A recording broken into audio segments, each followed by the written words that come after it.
It's pretty crude. We're overwhelmed. Yeah, go ahead, Don. We should battle them. It's right here. Spring operation. We'll put our video. Ready to go. Feel free if you like. Yeah. Concerns about the way we might use it. I hope I got that on tape. I don't know if I did. Anyway, nice job. We also do a lot of live streaming, actually. We met with You were, when you were at Muskegon City Hall doing those things, those were live, right? That's Yeah. what was happening there. Well, his camera was just video and mine. Yeah, this is not. Yeah, you looked like you were streaming it up. Yeah. And we went and did an inter-occupational meeting in Kalamazoo this past weekend. Different occupiers from around the state meet at the conference, and we live stream that as well. Anything that seems to be of importance. Yeah. I did look maybe a year ago or something just to see even who owns the Chronicle anymore, and I came up with Advanced Publications, and that's got 2 board members, I understand, or brothers or something like that. It's like the 45th largest or 41st largest corporation in the universe or something like that. And so it just isn't the same paper anymore, is it? Our newspaper and all of the Booth newspapers was purchased by what is basically the Newhouse family, Advanced Publications, in 1976. So this is not new to our ownership here in Muskegon, Jackson, Kalamazoo, Grand Rapids, Bay City, Saginaw, and Flint. Right. And we've all been, the same group has been under the same ownership since 76. You have been all along the newspaper of record, and I think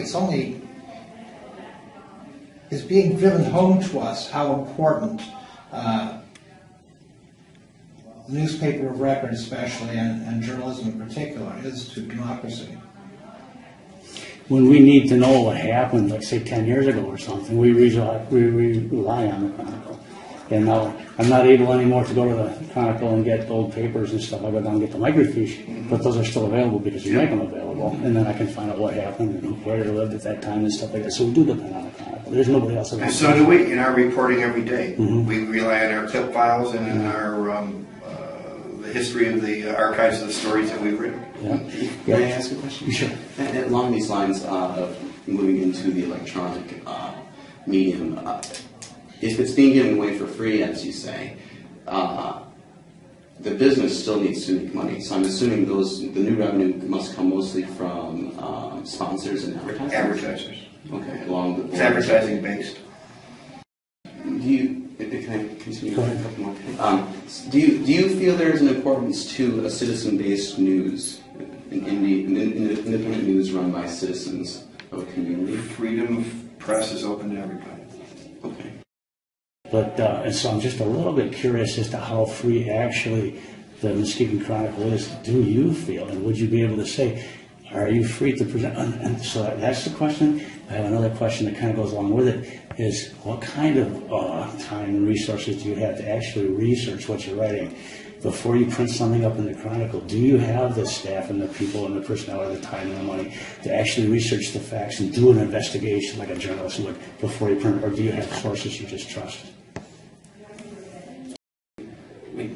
We're, there's people in charge that run this company that you guys Make the decision. you guys would want to hear from them, not from us who are working for the company and reporters doing news. Dave's able to answer quite a bit of this stuff because he's he was business editor, so he knows the business. But all the stuff he rattled off about numbers about newspaper stuff. Well, we know what kind of responses we'll get from the top of the company. We want to know hear from the people who are out there doing the work. And we could get kind of specific, but see, now when I read that article about Sappy Paper Mill, for instance, and it went on and it talked about how they all of a sudden discovered some contaminants and they decided to maybe hold off the demo. And then there was this little appendage right down at the very bottom there that said Occupy Muskegon had raised some concerns.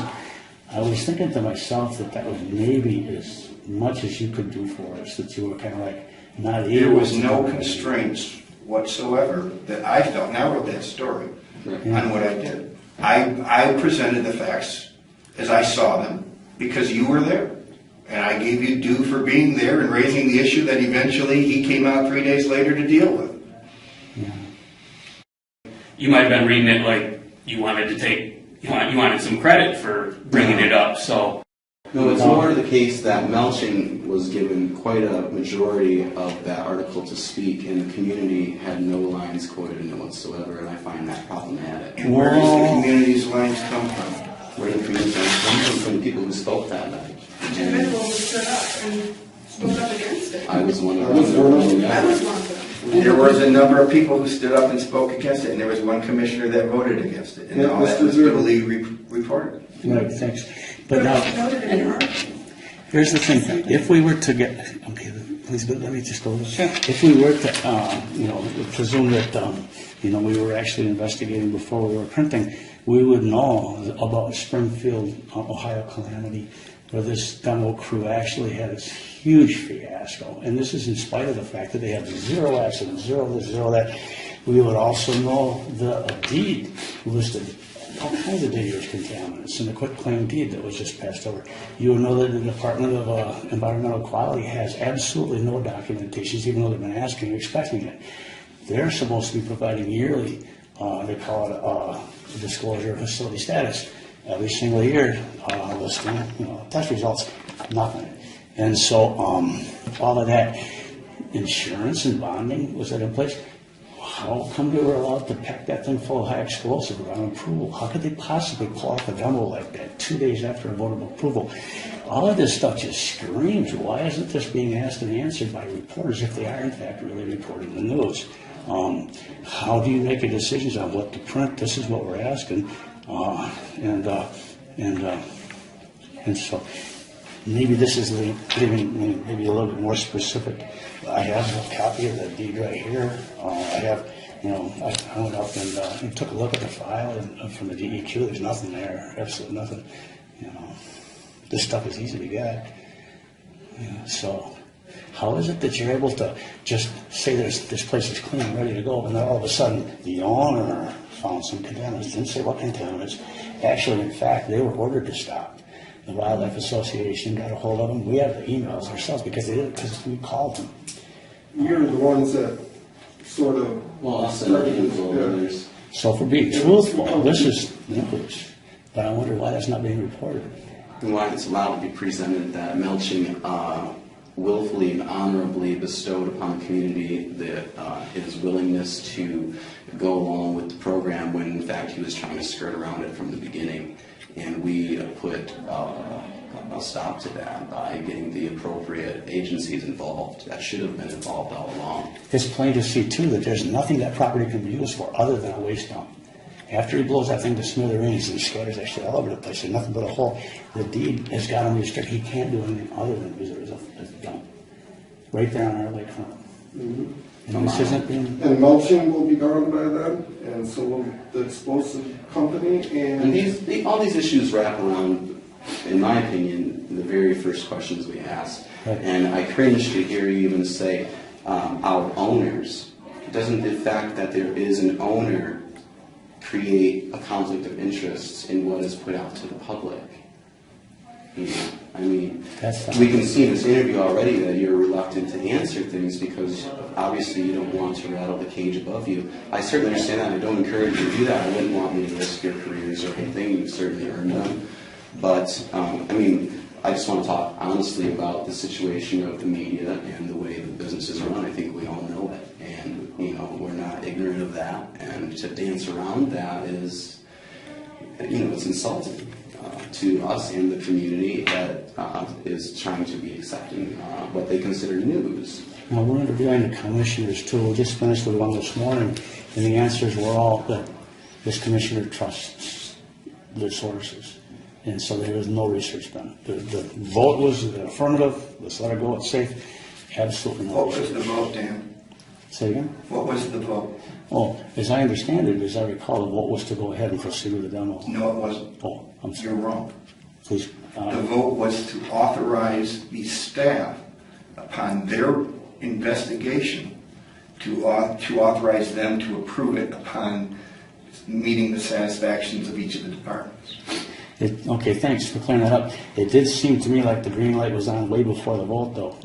It wasn't saying, go do it now. And nothing said, go do it Sunday. And my stories reflected that. Yeah, well, I don't know. But anyway, I was over there Thursday morning, and I saw them taking high explosives out of there. They had the thing all roped off and secured and all locked down. And I was just wondering, how come that place would be packed full of explosives before the approval? You know, I mean, they don't have something like that. That's nothing they can answer. No, they couldn't, but it just seems to me that rather than me over there taking time off from my work to investigate this, that people who are full-time hired as reporters would be doing that. So that's not an accusation. It's more of a question. Is the Chronicle so understaffed at this point where those types of things cannot be looked into appropriately? That's the question. That's your judgment. You have to make that judgment. Well, I think that your opinion, You already and from made the your judgment experience in the field, Well, I understand. If then you don't I want guess to if you want to answer, make the judgment, you can go ahead and make the It's not a judgment. judgment. I'm here to, No need to get basically, fancy, we're just trying to. I'm basically here to try to do my job. Thank you. I think you're doing it, honestly, I think you're doing a great job too. And like I said, you know, this is just my opinion, but I thought that that little thing down at the end there about Occupy Muskegon is probably as far as you were able to do. You make it as if there is somebody constraining me. In that point, there was not. Okay, that's just my opinion.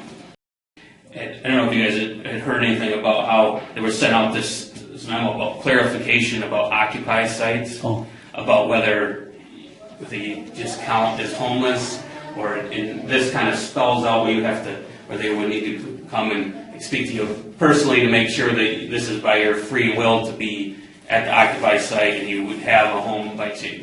I was wondering if anybody has approached you yet from the county or anybody like that. No. When at the Go ahead, site. Since we're not camping at the Occupy site anymore, No. this is Okay. not likely to be an issue. So But they never did. we may not even do it again in the future. We haven't decided yet. Okay.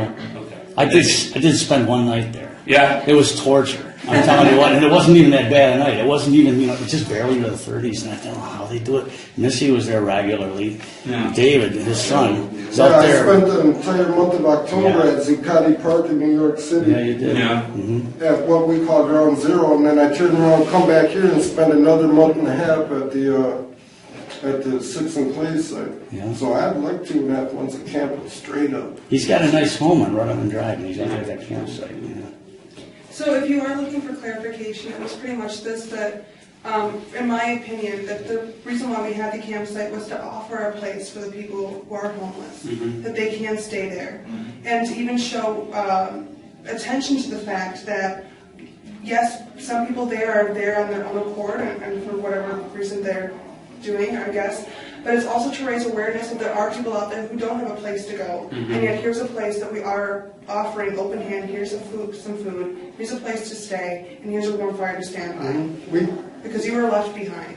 There are over 6,000 homeless children in Muskegon County today, and every quarter it goes up more and more because these people who are either underemployed or unemployed and have been on services for a certain amount of time, now they're cut off their life. Yeah, as great as resources are in town too, they do fill up from time to time, and then those people have nowhere to go, and that's what we ran into with the young pregnant gal that Dan was kind enough to help me. Roger and the rest of us, we were trying to get her. Oh, okay. Yeah, and what they were doing before I was aware of it, they were dropping her off at the hospitals and stuff, and she was it's like a stray dog, you know.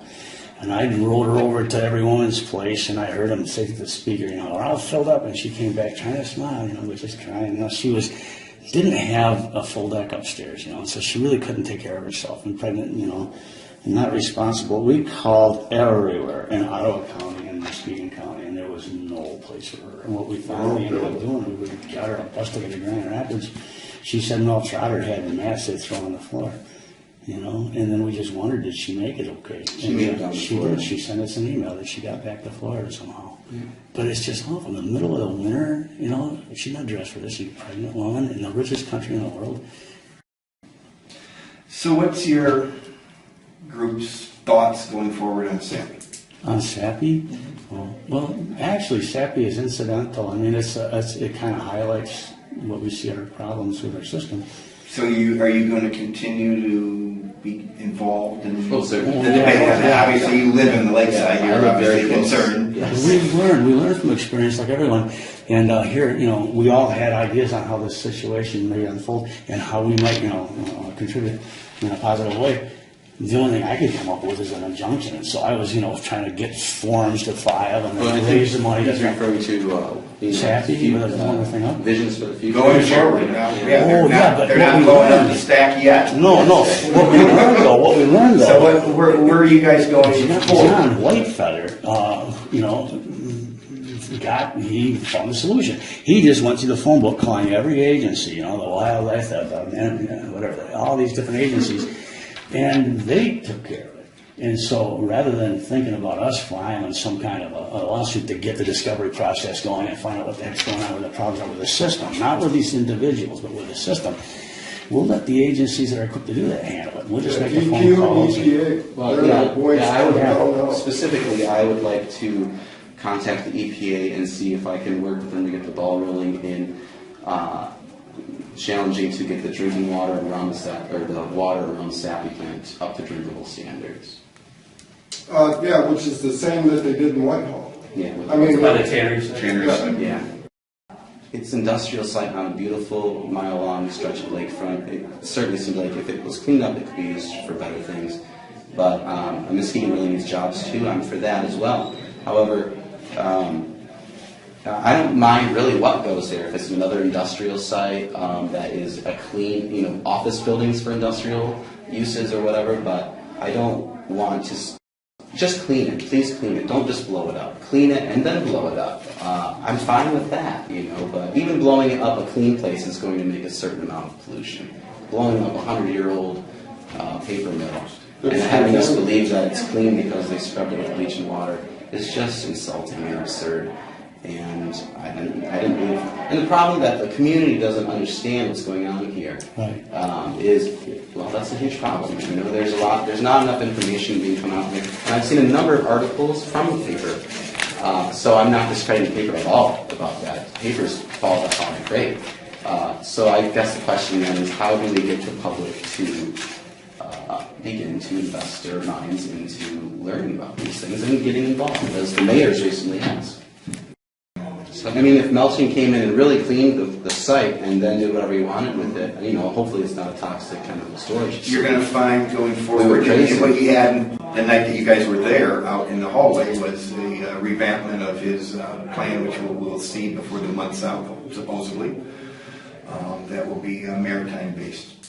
And that's the direction he's going. Deep water port using ships coming in and out, or the uses there of the property would be ship based. And we'll see how that flies with the planners and with the public that will have opportunity to weigh in on. Thanks.